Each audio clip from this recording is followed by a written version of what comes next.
This one.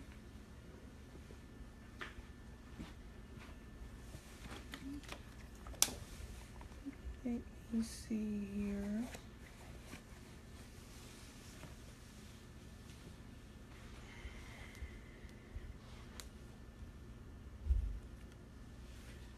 I gotta sit all the way up.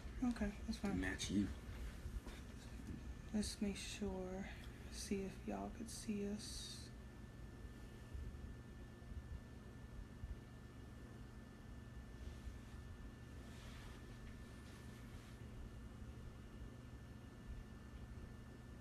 So I know there's a delay.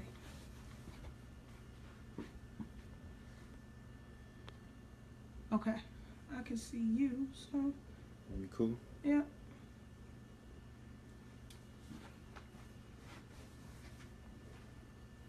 That should be good. Yeah. Can y'all see us? Just let us know in the comments that you can see us. Because for some reason, I can't see us right now. So. Is that much of a delay? Shouldn't be.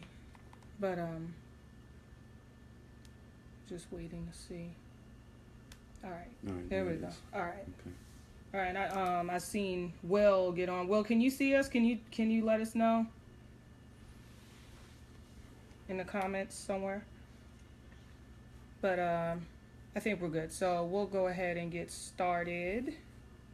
So, hey Team DSF, this is your girl Tanaya-Marcia Silhouette, and I have my guest speaker, Mr. Lance Stevens, the Pharaoh of Fashion and CEO of Hakatre Fashion Group, Hakatre Health and Fitness, and Commissions. And this week we're going to discuss why no one is joining your business. That is the topic that I think a lot of people question that sometimes. I know I did. You know, you'll find in this industry that some people will find a burst of success right after they get in the business, and some people it takes them a while. It took me a year to get my first actual business partner. I actually had somebody join me a couple months after I joined, and then they quit immediately after, so I don't really count them. But after that happened, it took me almost a year to get a real active business partner. And as of today, they're not active right now. So it's like, what is the deal, right? Why are people not joining your business, or why maybe when they do join a business, they don't do anything? Like, what is it? You might think there's some things that you're doing wrong or whatever. And honestly, I'm going to tell you off the bat, there's no way for you to tell why a specific person is not joining your specific business unless you outright ask them. We're just going to go over some common things that seem to happen and some common issues that we face that might be the reason why people don't join your business. So, number one is this. Are you even in the right company? You know, we talked about in the past with my training, there's 6 key components of a business opportunity or an investment that you should look at before you or anybody else should invest in that. And depending on what your company is, they might not hit all 6 of those components. And if that's the case, I mean, you're obviously still in your company, so you joined that company, but that might be a reason why other people might not want to come along with you. You know, what are those 6 key components? We have timing, okay? We have compensation, products. I'm having a brain fart here. Timing, compensation, products. Trends, the system that's in place, and what is the last one I'm thinking of here? I'm having a brain fart. The last one is, I'm going to tell you right now, because I should be prepared. It is company, duh. So it's the company, trends, the products, the system, the timing, and the compensation. So that's the last one, the company. It's the biggest thing, you know. I'm not going to go into the weeds on and elaborate on those 6 key components because I've touched on that in the past. But just thinking about those titles, those might be a major reason why somebody's not joining your business. If your business opportunity doesn't have the right company, you know, if they're not publicly traded or whatever, if they don't have the right compensation, or if they don't have a system in place to help you to be successful, or anybody to be successful, if they don't have the right timing, if they're, you know, the opportunity is not even really there anymore, if they've been around for a while and there's no room for people to grow, you know, those are reasons why. All of those reasons, I'll tell you straight up, if a company doesn't have any of those 6, I'm not going to join that business. And frankly, I'm already in a company now that has them, so I'm not looking for anything else. So I would be the one to say that is the reason why I'm not joining your business, because I'm in my company and it has all 6 components that I need to be successful, and I'm staying where I'm at. So that might be a reason. Now, let's say you are in a company that has all of those great things, and that's probably not the reason why. Well, you got to look at some other reasons, you know? So what can those things possibly be? Are you even following the system? Lance, we talked about the 6 key components and following the system, and I know you and I have discussed this at length with people that like to reinvent the wheel and do things their own way. So we just said that we are in a company that has the 6 key components to success, a great investment, right? And one of those is following the system. You know, having a system in place for all of us to be successful. That system is designed to help you grab those prospects that are valuable to your company and that will see value to you and your business opportunities so that you can be successful. If you decide that you don't want to follow the system, are you going to have people join your company? And I mean, is that a major factor? What do you think about that? It's definitely a major factor. You know, we're fortunate enough to have a company that has created a blueprint for us, where there are values and actually a proven plan in place that if we simply follow it, then we're pretty much going to be guaranteed success. I mean, this plan has come from the elites themselves. They're the ones that over the years have devised this plan for us to follow. So basically, we're more fortunate than a lot of networking companies. A lot of network marketing companies out here that really, whose uplines and their basic, you know, leaders and mentors really aren't even there. It's just a company. We have a company that actually has mentors that actually want you to succeed and have created a blueprint for us to follow. And if we just follow that, then part of that overcoming the objections is in that blueprint if we follow it. So as far as people not joining up, a lot of that has to do with follow-up too. I'm not going to interrupt her flow, but we have a plan. We just need to know that plan and follow that plan. That's very important. I think that's like actually outside of the 6 key components. I mentioned that next because the system is very important. Like you've decided to join this business. You know this business has the 6 key components. And now you're in the business and you're not following the system and you're wondering why you're not successful or you're not getting the amount of people in that you should. It might be because you're not following the system in place. I know for a fact with what our system has, it's a system that is duplicatable. Okay, that is the sole purpose, the sole reason why we have the system is so anybody from day one can come into our company and duplicate what our leaders and the person that brought them in are doing. So if you brought somebody into the business and you didn't follow the system, you got lucky. I'm gonna tell you that straight off, right? So say you do bring someone into the business, but then you're wondering why they're not bringing people into the business. Think about how you brought them in. Did you follow the system? If you did they follow the system? And I'm just going to touch on this. What is our system? Straight off, our system is Connect Tool Event CTE. Okay, that's the real quick summary of the system. Like I said, I'm not going to elaborate on that. If you've been following my training, you know I give CTE training, and I reference my mentor, Brandon Cunningham, who he says you follow CTE, Connect Tool Event. What does that mean? That means that we have certain ways that we present our business opportunity to people so that anybody can earn money on day one of joining the business. If you do it a different way than that, they are going to watch. So who was I talking to? I was talking to somebody the other day about this. Ivy. I was talking to Ivy about this the other day at training because I attend all events, right? Plug. So I was talking to Dr. Ivy Susan Howard. I hope you're on this training. Hey, Ivy. And she said this. She said, you know what? When you bring prospects around, your culture, your company culture, and they only see the system. They only see what is right. They only see the duplication and the right way to do things. When they come into the business, they will duplicate what right looks like, because that is all they know in network marketing. That is all they've seen. That's what they've seen you do to bring them in, and that's what they see everyone around them doing that you've introduced them to and exposed them to. And so that is all they know. Now, if you start having these bad habits, you are teaching your downline and your prospects these bad habits. So if you want to deviate from the system because it's like, oh man, I really want this person and I can't wait for somebody to be third party and I just need to get them in now and I'm just going to spit the information out. Congratulations, you just deviated from the system, and you might bring them in, but they can't duplicate that because maybe you've been in the business for about 2, 3, 4 years. You know all the information.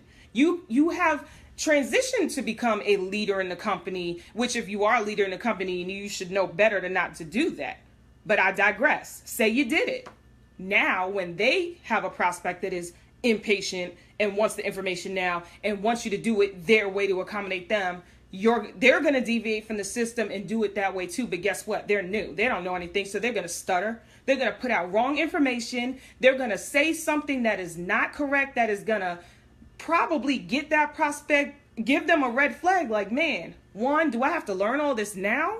I can't spit all this stuff out. 2, what is this information they're telling me? It's not correct. And then when they go fact check it, they're not going to look at you as a business person anymore because your credibility is shot. All of these different scenarios that can happen, and you might not see it in your immediate personally enrolled. You might still bring those people in, but I guarantee you your downline, if they duplicate that spiraling out of control, reinvent the wheel system that now you have as your standard in your company is gonna, your downline is gonna fail.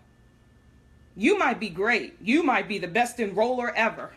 Bring everybody in, but I guarantee you they're not going to duplicate it and you're going to get a lot of turnover. So I did want to elaborate on the system because that is probably the second most important reason why people aren't joining your business or your downline's business, okay? Which is your business because it's your organization. Now, what is another reason why?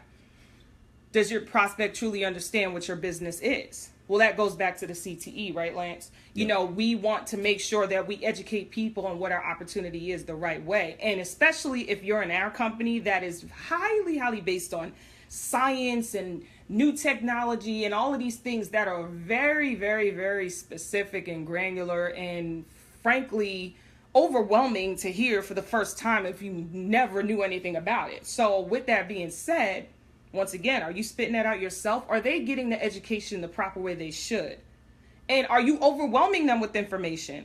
You know, you have to really think about how you present the info. I always tell people, your conversation with your prospects should be about life. Your validator's conversation with your prospects should be about life and the company story and answering any specific questions they have. Now, when you get into follow-up mode, you can get a little bit more technical with them and you can start answering those specific questions, but still you should always reach out to other people. It's tedious sometimes, I get it, but the reason why we do that is because we're showing them how we do business and how we have all of these resources available to us and how we work as a team, right, Lance? I mean, how do you feel about your prospects truly understanding what the business is? Do you think that plays a factor in why they may or may not join your business? Of course, it's one of the most mitigating factors for them being interested in the first place. But we have to know how to present it in a way and expose it in a way that's just going to lead them to the next step. Okay, CTE being connect, tool, and event in that order is in that order for a reason, because once you do the exposure, which is easy, basically. Getting that, using the tool is next. So everything works in place, and then eventually they're going to be coming to an event, whether it's a home meeting or whether it's going to be a corporate sponsored event.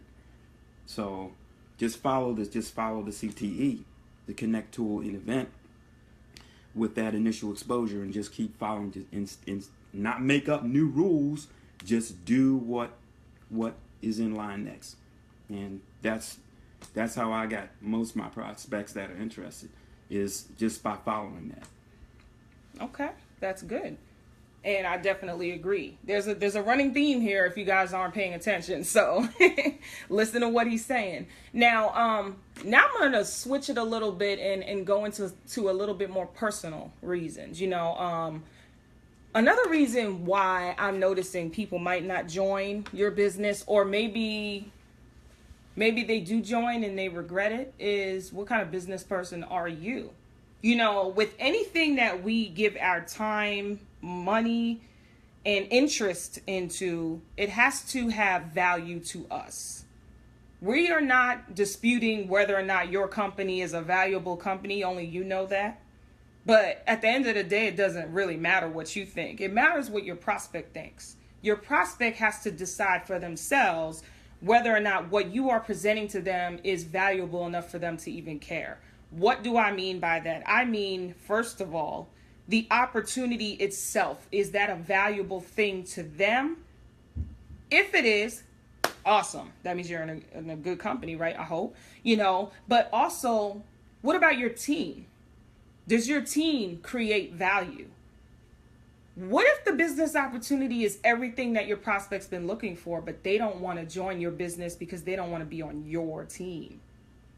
Might be because of the culture of your team as a whole, or it might be because of you as the leader of your team and the type of business person that you are and or are perceived to be to that prospect. Now, how would they know that? Depends on a lot of things.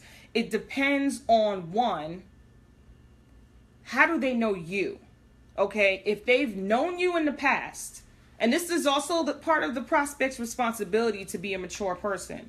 But if they've known you in the past to be a party animal, or somebody that doesn't follow through with things, or doesn't take things seriously, or doesn't know how to manage their money, or doesn't know how to conduct themselves, or whatever, anything negative, that, okay, maybe they know you as that. Maybe you were that. Okay, how do they perceive you right now? Do they still feel like you are that same person, or do they feel like you've grown? Which could be a good thing, because if they recognize and acknowledge that growth and they see that you are a better person, now that might make them want to do business with you. But if they don't feel comfortable putting their money into a business opportunity with you and or your team, that is a problem if it is happening across the board.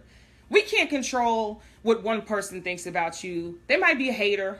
That's the first thing we're going to jump to. Oh, they just don't want to join my team because they're hating. They hating on my success, or they're hating on that I'm doing good or whatever. That might be the case. There are some people out there that don't want you to succeed, that are haters. We understand that. But ask yourself this. If the majority of the prospects that you are presenting your opportunity are not joining your business, and it turns out that it is because of your team or you and the way they respect you as a business person, that they don't feel is valuable enough for them to get involved, then maybe you have to take a look at what you're doing.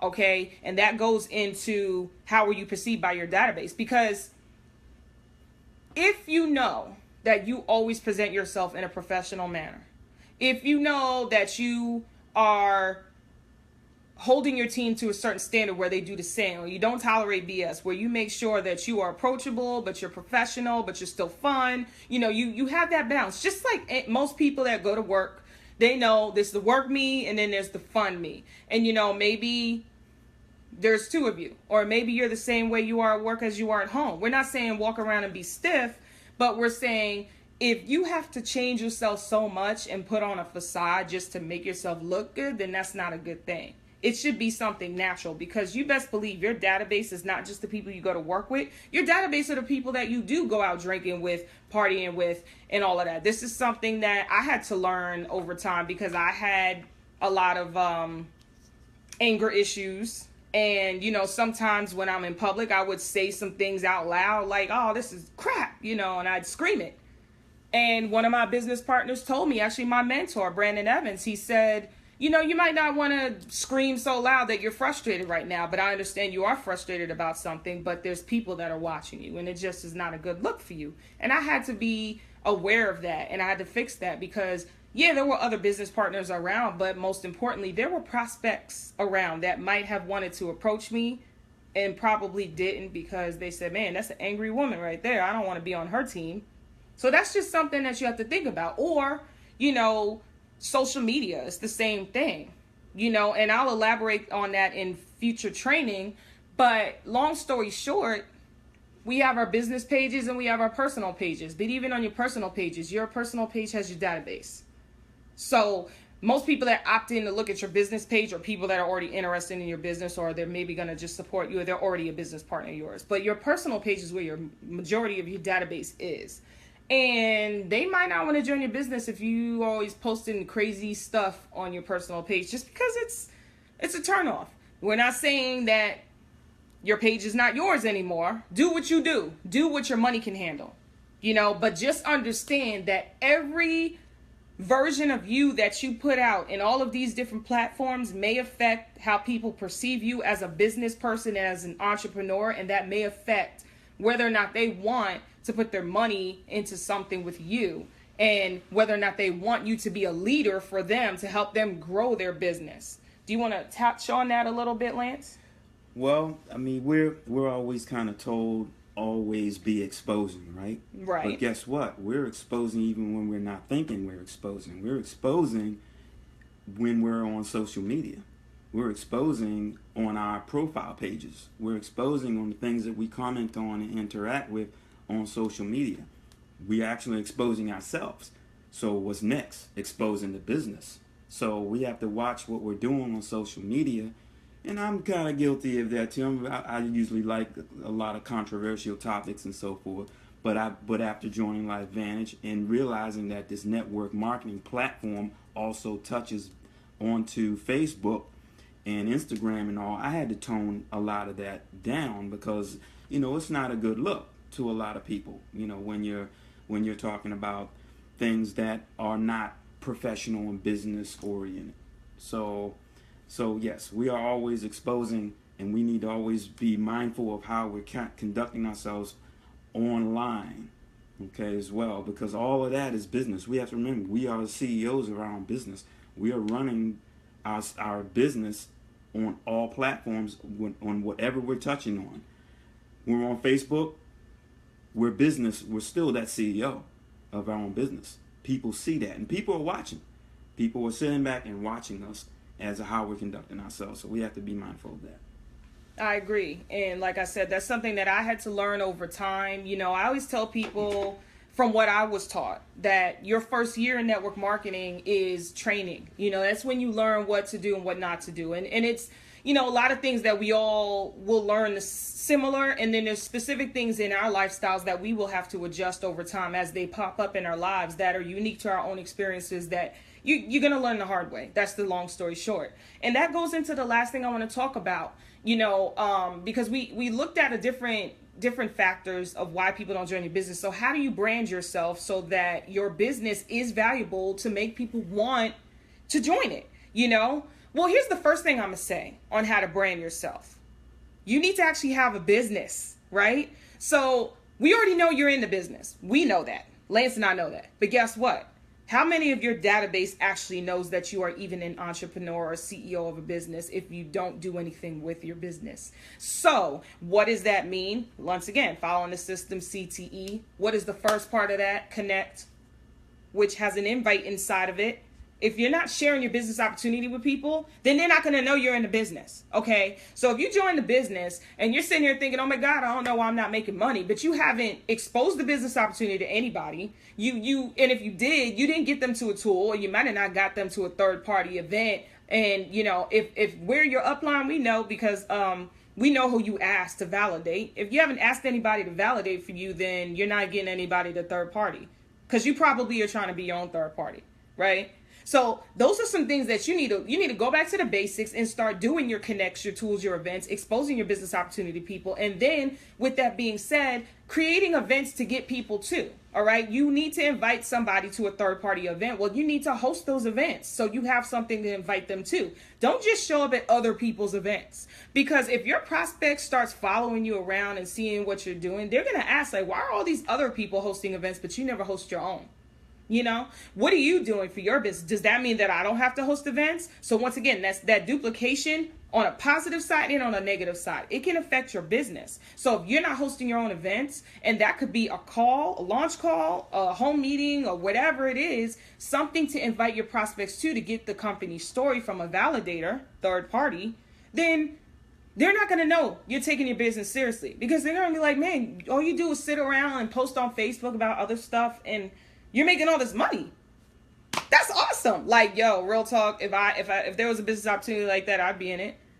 All I got to do is post on Facebook, like random stuff, and I'm making money. That's not true, though. We put in work to be successful in network marketing. We create events to share this business opportunity with people. You got to do the same. And you don't want to set that negative or that false perception that if I join this business, all I have to do is just sit on my butt and make money, because that is not true. You got to build your organization to a point where you're earning that residual income and you have leverage, because your downline is doing so much for you to sit on your butt if you want to. But I tell you what, my mentors that are leaders in my company that are able to sit on their butt are not. They're going out flying all over the world to train people like me on how I can get to where they are. So even at that level, they're not sitting on their butt. But hey, if you want to take a day, you want to take a vacation with your family, they have the option to do that. They have choices because they have residual income.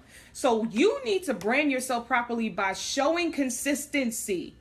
Create events, bring these prospects out to those events, create launch calls, create excitement, and not only just business opportunity meetings, make it fun.